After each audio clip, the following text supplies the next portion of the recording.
On vous souhaite la bienvenue à ériclatour.com. Comme on le fait déjà depuis quelques semaines, on vous fait découvrir les différents programmes offerts, ici même à l'École professionnelle des métiers de Saint-Jean-sur-Richelieu. Et aujourd'hui, c'est au tour de la coiffure. Coiffure, un programme qui existe et qui est offert depuis plusieurs années dans l'édifice Normandie, la polyvalente Armand Racicot.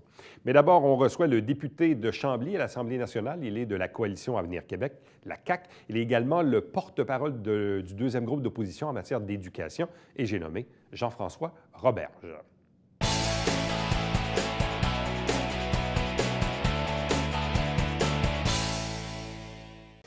Actuellement, on dresse un peu le bilan dans la sphère politique à divers niveaux. C'est le cas du côté de l'Assemblée nationale à Québec. Aussi, c'est un bilan de mi-mandat. On en discute avec le député de Chambly, Jean-François Roberge. Bonsoir et bienvenue. Bonsoir. Alors, en mi-mandat, on est en fin d'année, oui, mais on est aussi à la mi-mandat. Oui. En 2 ans, qu'est-ce que le député de Chambly a réussi à faire, à installer, soit dans son rôle, évidemment, de porte-parole en éducation, mais également dans les enjeux de comté. Bref, est-ce qu'on est relativement satisfait de ce premier 2 ans comme député? Je suis assez satisfait, oui. Puis, on a eu le temps de bâtir des choses. Bon, c'est mon premier mandat. Il y a en avril 2014. Il a fallu réellement prendre contact avec tout le monde, bâtir les dossiers. Et là, ça commence à payer. On a vu... cette année, deux choses qu'on a réussi à avoir. Donc, pour rénover le toit de l'édifice de la FADOC à Chambly, oui, c'était majeur parce que c'est l'édifice de la FADOC, mais c'est un édifice très, très important, la plus grande salle à Chambly. Donc, j'ai obtenu des fonds du discrétionnaire pour aider à rénover ce toit-là. Donc, c'est important pour les gens de comprendre. C'est pas parce qu'on n'est pas au pouvoir qu'on n'est pas capable d'aller chercher de l'argent pour la communauté. Donc, il y a eu ça, et ça, j'étais très content de ça. Ensuite, au niveau national, des dossiers que j'ai portés comme titulaire des dossiers d'éducation et de la jeunesse et qui, cet automne, c'est des gains officiels très importants. Une place pour les jeunes de moins de 35 ans sur les conseils d'administration des sociétés d'État, c'est quelque chose que j'ai porté. J'ai eu de nombreuses discussions avec Philippe Couillard parce que c'est le responsable des dossiers de la jeunesse. Bien, la loi est votée. C'est fait. Et c'est une idée de la CAQ. Et c'est voté. C'est un gain pour les jeunes et je pense pour la société. Mais les libéraux aiment beaucoup les idées de la CAQ. Bien, parfois, oui, mais tant mieux si écoutons, si on attend qu'il y ait des idées, on va attendre longtemps. Mm-hmm. Donc, quand on est capable de faire avancer les choses, tant mieux. Je veux dire, moi, je ne leur tirerai pas des roches quand ils prennent la bonne décision de nous écouter. Mm-hmm. Il y a eu aussi un gain pour les étudiants. Parce que j'ai le dossier de l'enseignement supérieur, il y a 80 millions de dollars qui venaient du gouvernement fédéral destinés à l'enseignement supérieur. Et avec les associations étudiantes, la Coalition Avenir Québec, on a travaillé très, très fort pour convaincre le gouvernement que ce 80 millions-là aille directement et exclusivement en aide financière aux études pour améliorer l'accessibilité. Ça a été décidé la semaine dernière, donc une autre victoire. On voit que ça commence à payer, là, les contacts, les liens, les batailles, les questions que j'ai posées à l'Assemblée nationale. À un moment donné, le gouvernement, bien, va dans le bon sens. Bon. En termes d'éducation, parce que là, il y a eu un peu plus de stabilité. Vous avez toujours le même ministre, Sébastien Proulx, qui est titulaire du ministère de l'Éducation. Quels sont les principaux enjeux en termes d'éducation? Parce que là, on le sait, bon, il va y avoir un nouveau budget et certainement qu'on va nous apprendre qu'on réinvestit en éducation, alors qu'on a peut-être coupé, évidemment, au cours des dernières années. De quelle façon est-ce que vous allez être un peu le chien de garde qui va nous rappeler un peu peut-être les coupures qu'on a faites d'un côté et les réinvestissements de l'autre? On va revenir à un certain équilibre? Bien, écoutez, ça ne peut pas être vrai, ça. Parce que même si il coupait, supposons, il avait coupé 300 millions dans les 2 premières années, puis réinjectait 300 millions dans les 2 dernières années, on pourrait dire, bien, c'est à coût nul. Mais ça, c'est de ne pas prendre en compte qu'on parle d'humains. Puis qu'il y a des enfants de 5, 6, 7 ans qui n'auront pas eu de service d'orthopédagogue, de psychoéducateur pendant 2 ans, et tout à coup, ils vont l'avoir quand ils vont être rendus à 9, 10 ans. Mais ça ne se rattrape pas, ces années-là. Le gouvernement et Philippe Couillard qui disait, vous savez, il faut faire des sacrifices pour le déficit zéro. C'est pas des sacrifices qu'il a fait, c'est des sacrifiés. Il a sacrifié des jeunes. Il y a des enfants qui ne rattraperont jamais ces années-là. Et le trou qu'ils ont creusé en éducation, à la pépine, là, ils vont essayer de le remplir à la pelle pendant 2 ans. Mais avant d'avoir un réel investissement, il va falloir qu'ils rajoutent 600 millions. Ce pas des blagues, là. Il y a un trou de 600 millions creusé en éducation pour les 2 premières années. Et là, il nous rajoute 20 millions, il nous rajoute 80 millions, puis il voudrait qu'on applaudisse. Je regrette, là, je ne suis pas à ce niveau de cynisme. Bon. Et pour vous, quels seront les enjeux en éducation, là, parce qu'il reste encore 2 ans au mandat actuellement? Ouais. Évidemment, vous êtes le porte-parole de la deuxième opposition, donc vous devez surveiller ce que le gouvernement fait. Mais sur quoi désirez-vous mettre de la pression sur le gouvernement? Bien, au-delà du simple ajout d'argent, il faut... Oui, c'est ça. C'est bien beau parler d'argent, mais... Il faut améliorer le réseau aussi. Bon, j'ai publié un livre ce printemps qui s'appelait « Ici, on réinventait l'école ». Il y a des mesures phares là-dedans. D'ailleurs, le ministre en est beaucoup inspiré pour sa consultation cet automne. Il a pratiquement consulté sur mon livre. Il y avait 7-8 idées sur les 20 dans mon livre qui faisaient l'objet de consultation de la part du ministre. J'espère qu'il va arrêter de penser petit puis de défendre les structures puis qu'il va y aller pour les jeunes. Moi, je suis convaincu qu'il faut offrir la prématernelle 4 ans à tous, pas simplement dans les milieux défavorisés. Je n'ai pas dit la rendre obligatoire, mais bien de l'offrir à tous. C'est important. J'espère qu'il va y aller. Ensuite, encadrer nos jeunes jusqu'à 18 ans. Le mot obligatoire, j'ai un peu de misère, là, l'école obligatoire jusqu'à 18 ans. Il ne s'agit pas d'envoyer un huissier, un policier, là, mais de ne pas laisser tomber les jeunes de 16 ans qui décrochent parce que, ils ont 16 ans, ils ont le droit de rater leur vie. Moi, je regrette, là, si à 16 ans, tu décroches avec un secondaire 3, un secondaire 4, la société devrait dire, attends une minute, on va t'envoyer un orienteur, on va t'envoyer un psychoéducateur, on va t'envoyer quelqu'un qui va peut-être t'aider à te raccrocher, même à temps partiel. C'est ça, l'école jusqu'à 18 ans ou diplomation. Puis j'espère que le gouvernement va se rallier à cette idée-là. C'est une idée très importante. C'est une façon de lutter contre le décrochage en raccrochant les jeunes très, très vite. Au niveau de l'enseignement supérieur, les cégeps, les universités, comment se porte notre réseau en ce moment au niveau des cégeps et des universités? Bien, il a été malmené encore, lui aussi, par les coupures, mais ils ont fait preuve pas mal de résilience. Je pense que les directions des cégeps ont très, très bien administré le réseau, honnêtement. Ils ont besoin davantage de flexibilité. Il ne s'agit pas de faire une grande réforme des cégeps, là, puis de tout jeter à terre, là. Je pense que pour les micro-programmes, pour la formation continue, il faut donner de la flexibilité pour avoir une formation tout au long de la vie, là. Les cégeps, c'est plus ce que c'était, c'est-à-dire c'est plus un endroit où on va faire soit un pré-universitaire 2 ans ou un technique 3 ans, puis on n'y retourne plus. C'est beaucoup maintenant une façon pour les gens sur le marché du travail d'avoir des formations d'appoint. Puis pour ça, bien, il faut permettre aux cégeps de rapidement faire accréditer leurs cours. Donc ça, il faut vraiment donner de la flexibilité au réseau d'enseignement supérieur. Dans les universités, mais surtout dans les cégeps, ils sont mieux répartis à la grandeur du Québec, puis on a besoin de ça. Bon. Revenons aux enjeux du comté de Chambly. On parlait tantôt du bâtiment de la FADOC. Oui. Un autre enjeu, et bon, ça en est presque devenu perpétuel, c'est la fameuse police du maire, M. Lavoie, qui n'a toujours pas sa police à Chambly.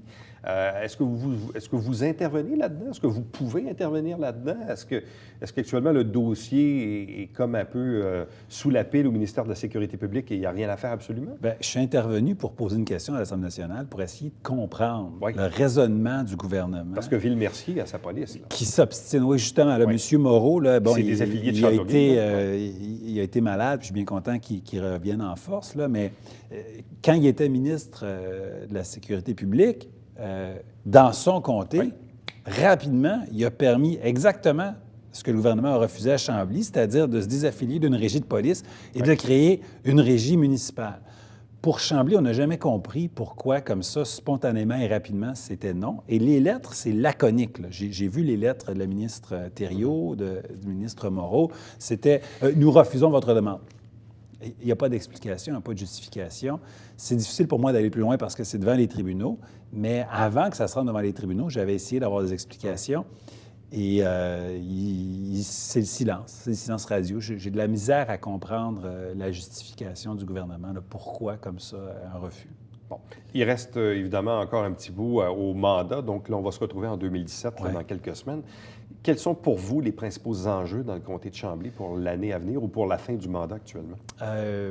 Transport, environnement, éducation, la route 112, le boulevard Périgny, qui part de Chambly, traverse Carignan, arrive à Saint-Hubert, c'est congestionné, ça n'a aucun bon sens. Il va y avoir un gros développement en plus, là. Oui. Plusieurs dizaines de millions de dollars. Dans les deux cas, là, à Carignan, un centre commercial, à Chambly, davantage de portes. ça ne va pas aller en s'améliorant. Puis je ne suis pas en train de dire qu'il ne faut pas développer, mais c'est parce que le gouvernement doit suivre un peu, là. Hein? Ça n'a pas de bon sens, c'est congestionné. Je discutais avec un ami qui travaillait justement sur boulevard Périgny, qui habitait à Saint-Basile. Puis il me disait que ça pouvait lui prendre au moins 30 minutes de se rendre chez lui parce que ça congestionne de partout, là, à la fin de la 112, là, Périgny et tout ça. Ça a été une bataille en 2016 pour juste avoir l'information. Et ça, il faut que les gens le sachent. L'obscurantisme, ça n'a pas de bon sens. Au ministère des Transports, ils ne voulaient pas rendre publique une étude qu'il y avait sur la 112. Je parle au directeur et il me dit « Ah, passez par l'accès à l'information. » Il faut le faire, se faire dire ça. On fait une demande d'accès à l'information. Il refuse. Ils refusent avec la loi de demande d'accès à l'information. Finalement, on a tiré quelques ficelles. On a fini par avoir le rapport du MTQ qui montre que, 1, c'est congestionné, 2, ça va empirer, et 3, ce qui est totalement inacceptable, et c'est dans les prédictions du MTQ, le nombre d'accidents va augmenter de manière exponentielle si on n'ajoute pas une troisième voie de chaque côté. Donc là, le roi est nu, comme on dit, selon le compte, là, ça n'a pas de bon sens. Quand le ministère lui-même prévoit une augmentation substantielle du nombre d'accidents puis qu'il ne fait rien, là, on a un sérieux problème. J'ai vraiment l'intention de mener cette bataille-là pour la sécurité des gens, pour l'environnement aussi, parce que quand tu roules à 5 km/h pendant 30 minutes, on s'entend que c'est pas très environnemental, puis aussi pour la qualité de vie des citoyens. Je pense que les gens, le tronçon problématique, c'est quoi? C'est quand on est à la fin du boulevard Périgny, et là, que la 112 commence à Carignan jusqu'à la 30, c'est ça? Oui, à partir du pont, il y a le pont qui traverse la rivière. Là, avant d'aller à l'île Goyer, là? Exactement. Et là, jusqu'à l'autoroute 30. Ça congestionne dans un sens le matin, dans l'autre sens le soir. Donc, c'est vraiment important. Il pourrait y avoir une voie réservée pour les autobus, mais seulement ça, l'étude le démontre, c'est pas suffisant. Il faut vraiment rajouter une voie pour les automobiles aussi. Oui. Et là, de l'autre côté, l'autre demande qui avait été faite d'ailleurs par Saint-Jean et Chambly, de prolonger le fameux train jusqu'à Chambly et non pas jusqu'à Brossard, ça, c'est resté aussi lettre morte là, pour le moment. Pourtant, c'est très intéressant, c'est visionnaire, puis il faut y penser tout de suite, parce que si on décide que ça s'arrête au 10-30, que c'est fini, bien, toutes les infrastructures vont être construites de cette manière-là. Et quand, dans 5 ans, dans 10 ans, on va dire, OK, on le prolonge jusqu'au carrefour 10-35, ça va coûter beaucoup plus cher. Donc, si déjà c'est prévu dans le plan que ça doit être poursuivi jusqu'à 10 et 35, bien, ça va être conçu de cette manière-là. Ça va vous coûter beaucoup moins cher de le prolonger. Je ne demande pas à ce que ce soit fait demain matin, mais je pense qu'au moins, les plans doivent être faits de telle manière que ça soit fait à moindre coût. C'est juste d'être visionnaire. Puis je salue la vision du maire de Chambly puis de Saint-Jean qui ont mis ça sur la table. C'est le temps là, de brasser les idées avant que tout soit construit. Donc, je pense que c'est intéressant. Mais c'est là qu'on voit que l'étalement urbain a fait son œuvre. Oui, bien sûr, bien sûr. Mais on y va maintenant vers de la densification. Ça se fait à Chambly, ça se fait ailleurs, mais en même temps, les gens sont libres. Et la contrepartie de l'étalement urbain, bien, c'est justement d'élargir les routes, oui, mais aussi d'y aller avec le transport en commun. Donc là, on a une chance peut-être de réparer peut-être des erreurs qu'il y a eu d'étalement urbain en permettant le transport collectif. Là, à Chambly, ils ont rajouté beaucoup de stationnements incitatifs, mais à un moment donné, quand arrive le réseau électrique métropolitain, bien là, c'est une deuxième façon de voir. Un autre dossier que je veux porter en 2017, c'est secondaire 4 et 5 à Chambly. On a une ville en pleine croissance, Carignan aussi qui grossit, et les jeunes qui font leur secondaire à Chambly n'ont que secondaire 1, 2, 3. Ils sont obligés de finir secondaire 4 et 5 à Saint-Bruno. Donc, cette école-là est très, très peu attractive. Il y a seulement 40 des jeunes. Il y a à peu près 600 élèves.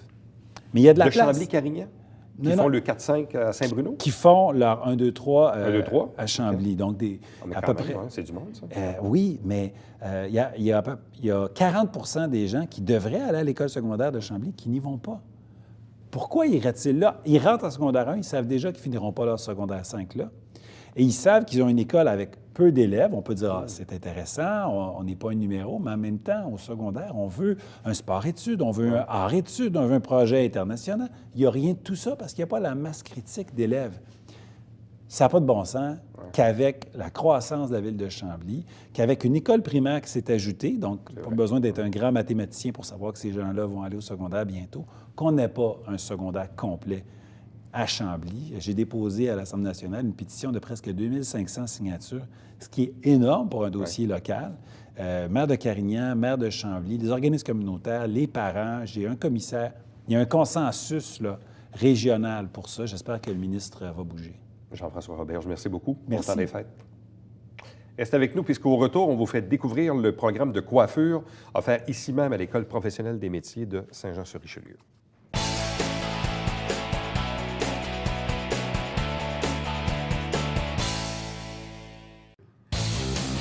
Salut, ici Alexandre Baudouin. Et François Trépanier. François, pour la dernière de 2016, on s'immisce dans les festivités du 375e à Montréal. Oui, avec la classique montréalaise de pont d'hockey avec Fred Lanoux. Manquez pas ça.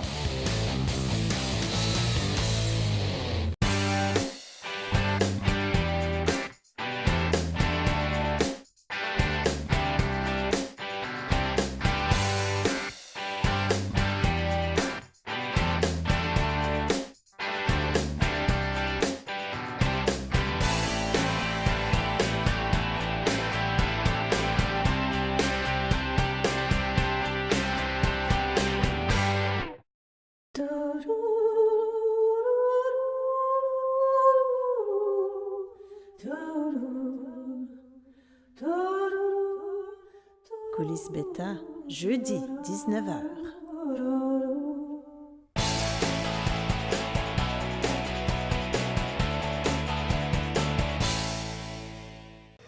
Depuis quelques semaines déjà, ici même à l'émission, on vous fait découvrir les différents programmes offerts à l'École professionnelle des métiers de Saint-Jean-sur-Richelieu, qui est subdivisé dans 2 édifices. L'édifice Laurier, là, qu'on retrouve coin Laurier et Frontenac, et puis l'autre à la polyvalente Rasco, qu'on appelle également l'édifice Normandie. Et dans cet édifice Normandie se trouve le programme de coiffure. Avec nous pour en parler, l'enseignante Vicky Santerre. Bonsoir et bienvenue. Bonsoir. Donc, vous avez 2 groupes. Vous êtes 3 enseignantes pour ce qui est du cours de coiffure.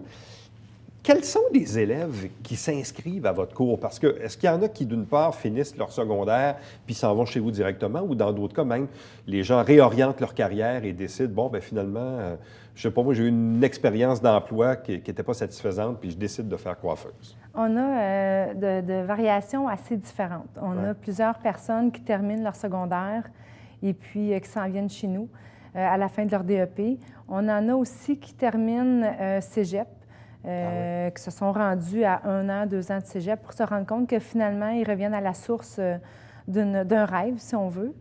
On a aussi des gens qui sont plus âgés puis qui retournent pour une réorientation professionnelle. Bon.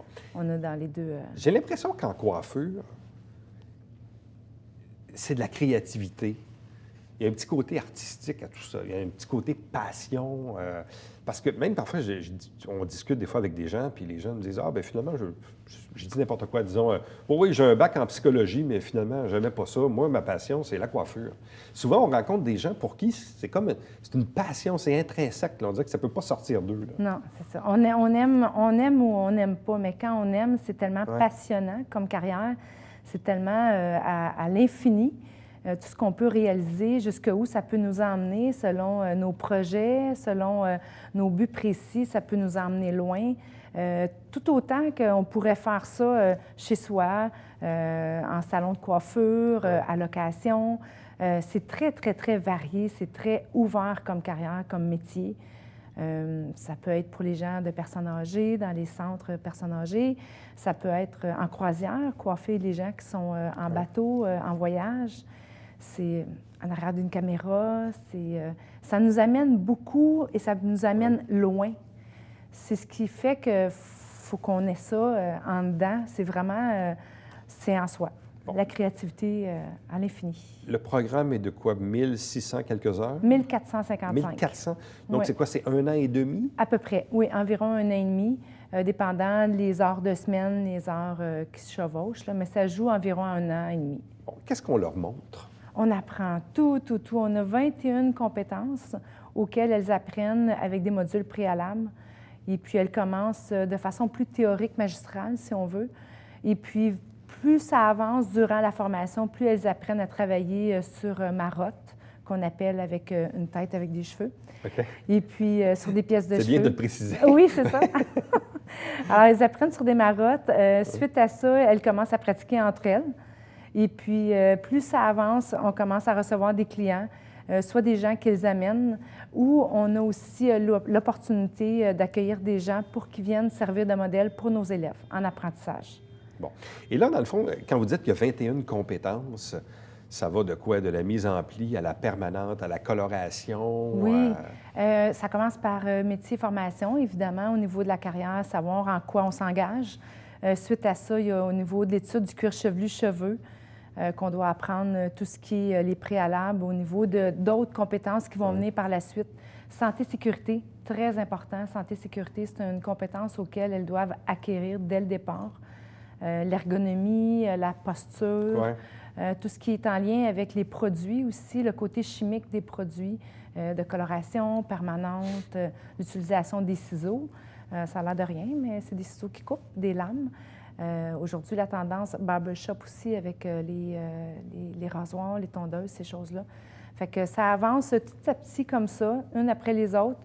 Et puis, ça va jusqu'à la fin, là, coloration créative, coupe stylisée, coiffure personnalisée, où ce que là, il commence à travailler un peu plus loin dans la matière. En quoi la technologie ou l'évolution technologique a-t-elle servi la coiffure? Dans l'appareillage, je ne sais pas moi, est-ce qu'effectivement, il y a des techniques aujourd'hui ou des appareils que vous n'aviez pas il y a 10 ans, 20 ans ou 30 ans? Oui. En quoi ça a évolué? Ça a évolué beaucoup, beaucoup dans plusieurs domaines de la coiffure en lien. Si on regarde juste l'ergonomie, la posture, dans le passé, on ne travaillait jamais assis. On était toujours en station debout. Maintenant, on travaille avec des bancs, des petits bancs qu'on peut se promener pour être à la hauteur. Donc, on est en position beaucoup moins debout régulièrement. Aussi, les appareils, juste au niveau des séchoirs, la façon dont on tient nos séchoirs pour les bras, pour qu'on soit plus les épaules à la hauteur. Nos chaises aussi sont différentes. Les lavabos. Les produits, la qualité des produits, ça a changé beaucoup. Ah oui, beaucoup? Oui, on n'a plus les mêmes produits. Puis juste nos horaires de travail, c'est plus ce que c'était dans le passé. Il y a plusieurs années, on faisait beaucoup, on en fait encore des 12 heures. On en fait encore des samedis jusqu'aux des petites heures du matin jusqu'aux fins de journée, surtout dans le temps des fêtes. Mais aujourd'hui, on a la possibilité de créer nos horaires. Maintenant, les gens, ils vont beaucoup à l'extérieur, ils ont des enfants, ils partent les week-ends.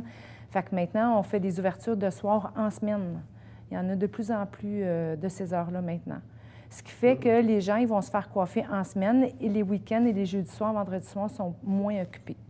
Ça dépend des salons, ça dépend... C'est personnel à chaque salon. Puis c'est personnel maintenant en location de chaises aussi. Ouais. On a la possibilité de faire nos horaires.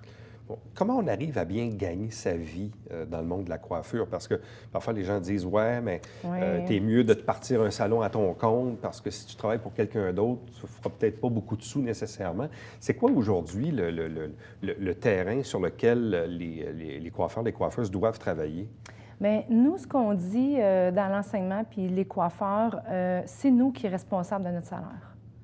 C'est nous qui décidons du salaire auquel on veut faire. Plus on va faire des clients, plus on va être passionné, plus on va aimer ce qu'on fait, plus on va avoir la rapidité, la dextérité, l'ouverture d'apprendre tout le temps les nouveautés, d'aller chercher de la matière nouvelle. Ouais. C'est ce qui va nous emmener à travailler. Évidemment, on travaille fort, mais on travaille parce qu'on aime ça. Fait que ça nous amène à faire beaucoup d'heures, ça nous amène à faire beaucoup de gens, ce qui nous amène à faire un bon salaire. Mais on est responsable de notre salaire. C'est comme ça qu'il faut le voir, là. Oui. Ouais. Oui, c'est certain qu'il y a toujours... Et chaque salon, la rémunération est différente. Les employeurs rémunèrent leurs employés d'une façon différente. C'est variable. C'est variable, exactement. Bon, là, si vous avez deux groupes, dans le fond, est-ce que vous avez comme un nouveau groupe à chaque année ou comment ça fonctionne? Oui, on a une cohorte qui commence en septembre, fin août, début septembre, qui se termine l'année suivante en décembre. Et on a tout le temps la cohorte qui était la cohorte précédente qui revient en septembre. Fait qu'on a deux groupes qui chevauchent pendant quelques mois. Exactement. Bon. Fait que vous avez quoi, une quarantaine d'élèves à peu près au total? Oui, environ. On a des cohortes de 22 étudiants. Fait que ça nous donne 40 élèves, là, plus ou moins. Là. Et quelle est la répartition hommes-femmes? C'est femmes, majoritairement. Vous avez combien d'hommes sur 40? Je vous dirais qu'il n'y en a pas. Vous n'avez pas? C'est très rare. Moi, ça fait au-dessus de 25 ans. J'enseigne à cet édifice-là, à cette école-là. Et puis, j'ai eu 2 cohortes. Nous avons eu 2 cohortes auxquelles il y avait des hommes. Seulement? Seulement. Wow! On avait une cohorte auquel on a eu un homme qui n'a pas toffé longtemps. Et puis, on en a eu, là, 2 ans, si ma mémoire est bonne, on a eu 4. 4 hommes en même temps. C'était génial. Ah oui, ça a donné une autre dynamique. Ah oui, c'était vraiment, vraiment intéressant. C'était plaisant de voir la dynamique des gars en classe avec les filles, dans les activités auxquelles ils réalisent. Puis au niveau des inscriptions, est-ce que parfois vous avez des listes d'attente ou si vous êtes relativement correct Ça dépend des années. Il y a des années auxquelles on a une liste d'attente. Il y a des années, des fois, c'est un petit peu moins achalandé, si on veut. Mais normalement, là, on atteint pas mal nos cohortes complètes.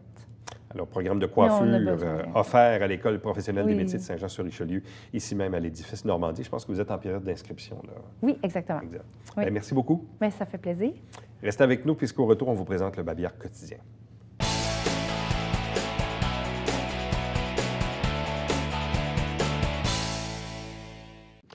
Petit rappel concernant l'opération Nez rouge du Haut-Richelieu, c'est la 28e édition et c'est en vigueur jusqu'au 31 décembre inclusivement. Toujours le même numéro depuis plusieurs années, 450-357-71. On vous rappelle également qu'à chaque semaine, on vous présente des extraits des travaux du Conseil municipal de Saint-Jean-sur-Richelieu. Vous avez un rappel de la grille horaire à l'écran et l'émission se retrouve également sur notre site Internet. Tous les dimanches matins, 9h30 en direct, c'est le Télébingo avec 3 500 $ en prix. La carte pleine est à 2 000 $ et il y a environ 30 dépositaires dans le territoire où l'on diffuse pour acheter vos fameux livrets et pour avoir la liste tvhr9.com. Également, voici les coordonnées de la télé du Haut-Richelieu. Pour me joindre moi directement, faites-le par courriel, plus facile et plus rapide, à Éric Lato en un mot, à commercial-tvhr9.com. On vous invite également à nous aimer, nous suivre sur Facebook et sur Twitter. Et on se dit bien sûr à demain pour le prochain rendez-vous. Bye-bye.